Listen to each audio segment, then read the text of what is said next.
A little bit of an ominous development today in the spy story that has been unfolding over the past few days about the well-placed, high-level source the CIA apparently used to have inside the Kremlin. A source close enough to Vladimir Putin that he reportedly could provide U.S. intelligence agencies with photographs of documents on Putin's desk. He reportedly was able to give U.S. intelligence agencies the documentation that they needed to be able to confidently say that the Russian attack on the 2016 election had been approved of and ordered directly by Putin himself. For reasons that remain unclear, that very, very, very valuable human source inside the Russian government got exfiltrated from Russia, got taken out of Russia on an emergency basis in 2017 by the U.S. He was apparently brought back to the U.S. to live here instead.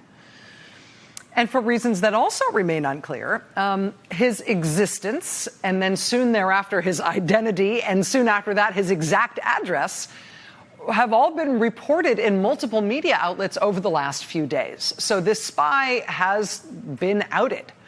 And the Kremlin has now basically confirmed that, yes, that's the guy. At least they're confirming that that was his name and he was a Russian government official. And yes, he mysteriously ended up living in the United States and is no longer a Russian government official.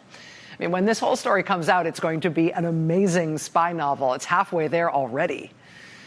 But I mentioned a somewhat ominous development in this story today is that Russia has now put out an Interpol notice seeking international assistance for the Russian government to locate this person, who, again, has just been named in multiple Western media outlets as somebody who was working as a spy for the United States inside the Kremlin. Now, that news is ominous because of the well-documented history of Russia tracking down and killing its dissidents and critics and spies all over the world.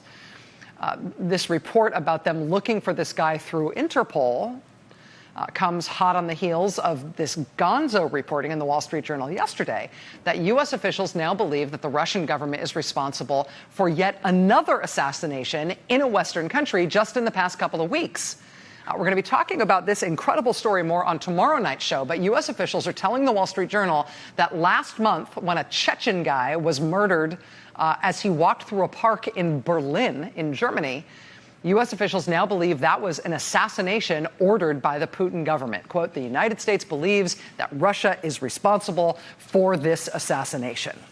So while we're getting fresh evidence about the Russian government's willingness to kill people it doesn't like, Russians anywhere in the world, track them down in any Western country, doesn't matter to them. They'll kill anybody anywhere on Putin's orders. Well, we've got fresh evidence of that. We've also got this spy inside the Kremlin who was working for U.S. intelligence, newly outed and now apparently in hiding. Russia, as of today, using Interpol, among other things, to try to find him.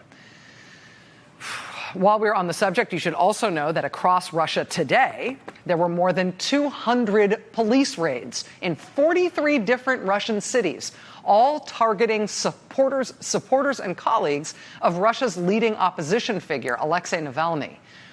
In elections this weekend in Russia, pro-Kremlin, pro-Putin representation in regional and city governments took a really big hit. The opposition did much better than anyone expected. Alexei Navalny is the highest profile opposition leader in the country. Those election results where the opposition did great, that's now produced what appears to be the largest police operation yet against Navalny and the opposition that he leads. Again, more than 200 raids in more than 40 locations around Russia. Navalny himself keeps getting arrested. He keeps getting physically attacked. But this time they've gone after hundreds of people who Russian authorities say are associated with him, including some candidates who stood for office in this weekend's elections. The New York Times' reporter on the scene, Andrew Higgins, also reports today that the offices of an independent election monitoring organization were also raided in Russia today, alongside all of the pro-Navalny folks. Because, of course, if there's anything scarier to an authoritarian government than a strong opposition, it's fair elections, and so you have to make sure you get your election monitors, too. Radio Free Europe has just today posted this CCTV footage of one election monitor at this weekend's elections in Russia getting sucker punched, getting punched out in St. Petersburg in a polling place, while elections officials on scene and police on the scene just pretended not to notice that this had happened. Hey there, I'm Chris Hayes from MSNBC. Thanks for watching MSNBC on YouTube. If you want to keep up to date with the videos we're putting out, you can click subscribe just below me or click over on this list to see lots of other great videos.